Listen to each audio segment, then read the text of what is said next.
Is this your posse? Apparently.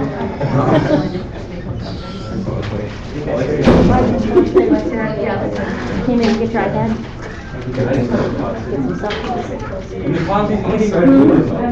No, we're not talking about that. Zach gets to talk. Here, Dad. somebody used a Raspberry Pi to like persevere to display things. It's like this actually just through their iPhone. It's like a mirror, so like in your mirror. You don't understand, man. Yeah, of course I know that they're different. Like, that's not even what I'm saying. Sorry. You know what you're thinking. Oh. I want you to look me in the eye the entire time. You're making my job easier, thanks. No, I'm back here. Libby, do you want your computer back? Oh, yeah, I would like my phone back. No. Thank you. You don't need it.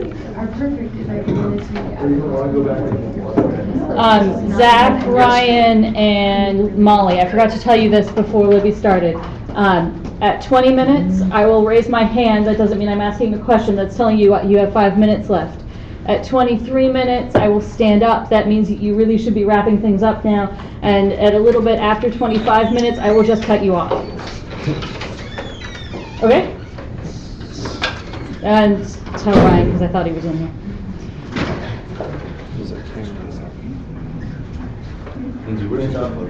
Where was the stand up? That's, oh, sorry. You're gonna just use the phone? Well, I'm Sorry. gonna use both. Do I have to switch them halfway through? So that was and then computer, when you want to switch, you have to push the projector button.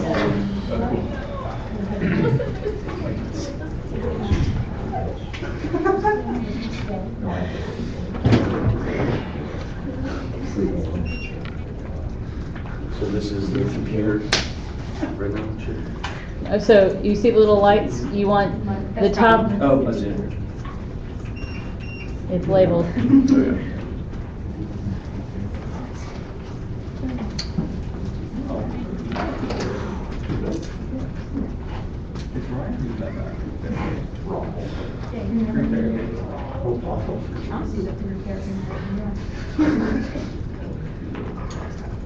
Oh, yeah.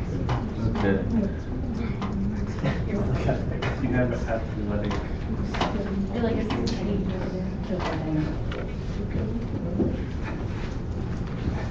I think you're just trying to sneak out. You don't care. It's fine. All right. First, I'd just like to thank everybody for coming.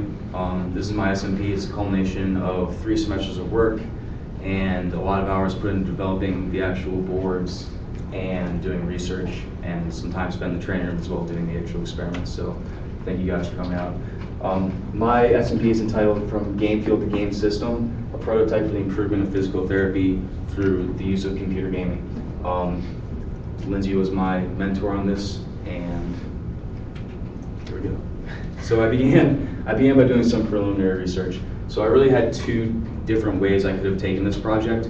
My first idea was to do some sort of adaptive gaming.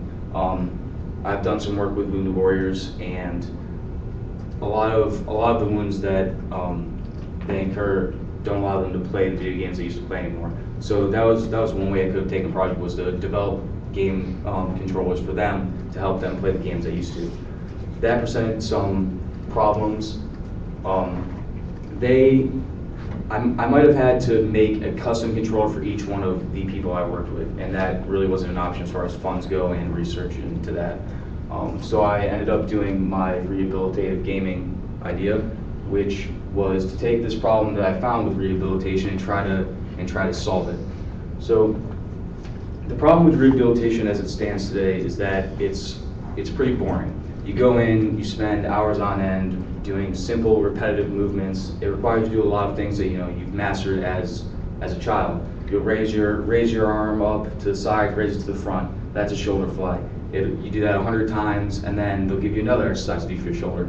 And a lot of the people that go in end up dropping out, or really just not even going at all, because it's such a time commitment out of your day that a lot of people feel that it's not worth their time. And the result of that is secondary injuries and issues later on with mobility and range of motion. In fact, my test subjects that I ended up testing in the training room, 40% of them never actually completed the rehabilitative regimens that they were assigned from the trainers. So this was a problem I was going to try to solve. So I had to choose a major joint to work with, and I chose the ankle. I chose the ankle because it's something I personally have injured several times. I spend a lot of time in the training room. I'm on a lacrosse team, and I've hurt pretty much every joint in my body. So I've been in this situation a lot. So there's some major ligaments in the ankle that come into play when we're talking about ankle injuries. First, the posterior talofibular ligament, the calcaneofibular ligament, and the anterior talofibular ligament. These are the lateral ligaments of the ankle, and these are some of the most often injured. Your ankle is much more likely to invert than is to evert. That means it can go over to the outside a lot easier than come into the inside, and that actually has to do a lot with your medial ligaments. So these 4 medial ligaments are a lot stronger than your lateral ligaments, and they also have a mechanical advantage based on the way the bone structure of the foot is, and that's why a lot of the injuries you see, especially in a high ankle sprain, are an inversion. So when your foot is in an open packed position, you're going over and you're tearing both this ligament, and sometimes if it's a forceful enough roll, you'll also tear your posterior talofibular ligament. So those are the kind of injuries I saw a lot of in the actual training room, which is really interesting to learn about because I'm a biology minor, so anatomy has always really been interesting to me. So the question I really wanted to solve was, how can we improve rehabilitation? There's all these different tools they use, there's a lot of different movements, but something that's really just been begun to be explored is using computer games as motivation and as a motivational tool. There have been a few studies into this, particularly with the Wii Fit. The Wii Fit is really interesting because it's actually a motion-driven game system in itself, so a lot of the movements you'll see in rehabilitation have actually been used in this game system. I actually, after experimenting with the Wii Fit and the board, I moved away from it because of the limited applications it had for the ankle injury. The game controller itself would be really useful for an upper body rehabilitation program, and the board would be more suited for something like squats or balance and weight change.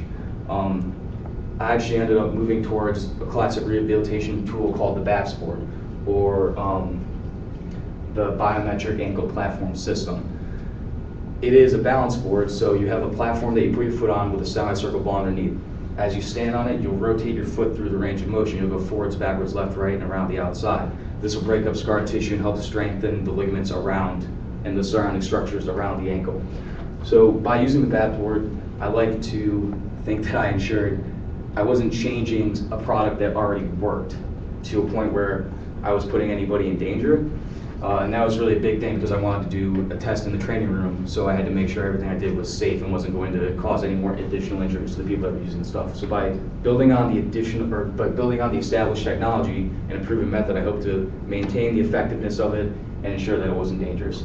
And what I wanted to do was really change this board into a joystick for video games. So how did I do this? I went through 3 different versions of my board. The first one I used an Arduino Uno and an ADXL 345 accelerometer. So the Arduino Uno is a microcontroller, and there's actually a whole line of Arduinos. We worked with them if you were in small scale computing a lot last semester. The Arduino Uno communicates with peripherals a lot better than a computer can because you can go directly from pins to the actual peripheral. And then it communicates with your computer through a serial port. It's actually a really interesting device, but it didn't do all the things I wanted it to do. Only being able to push through a serial port didn't allow me to emulate a keyboard like I wanted to. So in order to get any of the games to actually accept the input I was giving, I would have to make my own driver, or I would have to actually get into the code of the game and tell it that it's getting input from that Uno. The ADXL, on the other hand, is really good. It actually worked the whole time. It's a 3-axis accelerometer that's sensitive down to less than 1 degree of change in inclination. So it really worked for all my purposes, and I only ended up really using 2 of the axes. So after I got that working, I moved over to my iteration 1.1, where I changed over from the Arduino Uno to the Arduino Leonardo. So what the Leonardo does is it allows you to emulate a keyboard. And the way it does this is it cuts back on a processor and has one processor instead of the two that's actually in the Arduino. It has one on the Leonardo that handles all of the script that's running on the Arduino, as well as the communication with the computer. So I mounted that on top of the BAPS board and brought that into the training room for my beta testing. I got a lot of feedback from my users. One in particular that I took to heart was that the board was too unruly and heavy to use with the game. It would bang on the ground a lot when they tried to move it around the outside, and that would mess with the readings. So what I did on this version 2.0, the third iteration, was I completely changed my board. I used a balance board that I had at home, which is center balance, as opposed to the BAPS, which had a tendency to sit back. So in its natural position, it's actually resting at the center, so it's not sending commands to the computer all the time. I also added a handle for a button that when you press the button, you actually take control of the unit, because without the button, you're sending controls to a computer all the time, which makes it really hard to do anything. So the button adds just an additional layer of control for the user. Oops. All right, so how does it actually work? So in my program, I read data from the accelerometer, and I read this 6 bytes at a time. So in the accelerometer, in 6 different registers, there are the acceleration data for the x-axis, the y-axis, and the z-axis, and it actually stores those in 10-bit numbers, but only 8 bits is passed at a time. So what I have to do then is send 2 different packets to get 1 axis of information. So one packet at a time, I'll send 8 bits, and then concact those 2 bits out of the buffer and put them into another variable that holds the actual value. So if you can imagine this, I have an array of 10. I pull 1 packet at a time and put it into an array. Now I've got those 6 spaces in the array filled up with data, and I take 2 at a time and put them into 1 number, and that's the value I use. And I do that, really, really quickly, and that really feeds me all the information from the accelerometer of the board. So anyway, after I have the x and the y, because the z is discarded, I didn't need that, I mapped that down from 129 to 60. The accelerometer gave me a value between -129 and 129. It got really busy because of how sensitive it is, so I cut it in half, mapped it all the way down. That way it quiets down the readings a little bit, it isn't so sensitive. Once I have my actual number, I move into my direction logic, and that's what this chart is. When the board is resting at 0, 0, it's inside of the initial dead zone. That just lets you sit straight and not send a forward, backward, and left or right command to the computer. As soon as x goes positive, as long as y is within absolute of the center, so if y is within 10 and -10, then I know that I'm sending a forward command. If y goes positive and x is within the absolute center, then I know I'm sending a left command. So really this board works in much the same way as a joystick on an Xbox controller works or a PS4 controller. If you think about what a controller or a joystick does, the way it works is you have 2 potentiometers on the x-axis and the y-axis. And as you move that joystick into a corner, you're feeding a voltage from 0 to, let's say, 129. When it sets in the center, it's at like 60, so right in the middle. As you move it positive in both directions, you're getting an x value of 129 and a y value of 129. That way you're up in the corner and it knows where it is on this graph. And that's the same thing that my accelerometer is doing. So once I've got my direction command, I move on to finding out if the button is compressed. If the button is depressed, then I know the user wants to send data to the computer. I send it a command, and the game I'm using responds to input. So the game I had all my testers play is Snake. I chose this game for a few reasons. One, I think everybody's played it. It's kind of a fun game, it's addicting, and I think it's something that applies to a lot of age groups. 2, it uses 4 directions. Initially, I wanted to use a broken out version of Snake where it's a circle and it'll move around all 8 zones. Fortunately, I couldn't get my hands on that game, so I had to settle for this. It'll tolerate repeated direction instructions. So if I'm sending forward a whole bunch of times, it's not going to change the way the snake behaves. It only changes the way the snake behaves if you go from forward to right or forward to left. So those were a few advantages the game used. So now I move on to my actual trials. So in the first trial, my beta run, I had about 8 people, I think, and they came in, they did both sessions, they gave me their data, and they left. And then in the next semester, I did another trial, had about 12 more, I think, 12 more people. They gave me their data and left, and I actually combined both groups because without both groups, I wouldn't have had any good data. So, and they all filled out the same stuff and did the same protocol, so I figured I might as well just use them together. So initially I had them fill out a pre-screen survey, and in this survey I got some demographic info, their injury history, their history with rehabilitation, how they incurred the injuries they had, and whether or not they had repeated injuries. Then I had them come in for their first training room session. In the first training room session, I had them come in, I talked to them about their ankle injury, got a little bit more history from them, and then I evaluated their injury to see if using the system would actually be safe.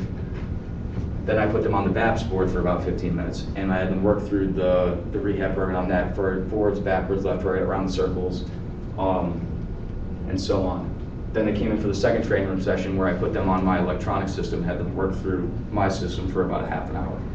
After they did my system, they filled out the post-participation survey, which really asked them, how did you feel about this in relation to all the other training or rehabilitation they've experienced in past. So here's some of the demographics I got that I thought were interesting. I was pretty even split for sex, about 58-42, I'm pretty happy with that. The rate of recurrent injury is actually shockingly high. 60% of my participants had more than one ankle injury, and that's just to that one ankle. The rate of regimen completion I thought was pretty low. 40% failed to complete the regimen. When you think about how many people go into rehab every day, it's a lot of people that don't complete the regimens or don't go in at all. And I think that that number could be increased. So, my results. 47% agreed or strongly agreed that the current techniques in rehabilitation need to be updated. That means that what they're doing isn't working for them. They don't like the shoulder raises, they don't like the squats, they think it's boring, and they don't think that going in is really worth their time. 79% strongly agreed or agreed that they would be more likely to complete a regimen if it was more interactive and stimulating. And this is important because if there is a significant difference in the amount of stimulation they're feeling between old techniques and new techniques, that means 80% of those people are going to be more likely to actually complete their regimen. 42% gave the current techniques a 2 or below for stimulation. That means that it's boring. That's really what it means. And then how effective was the process was a bit of a wash. Some people thought it was very effective, some thought that it wasn't very effective, and a lot of people were neutral in the middle also. So that was my pre-survey, and this is my post-survey.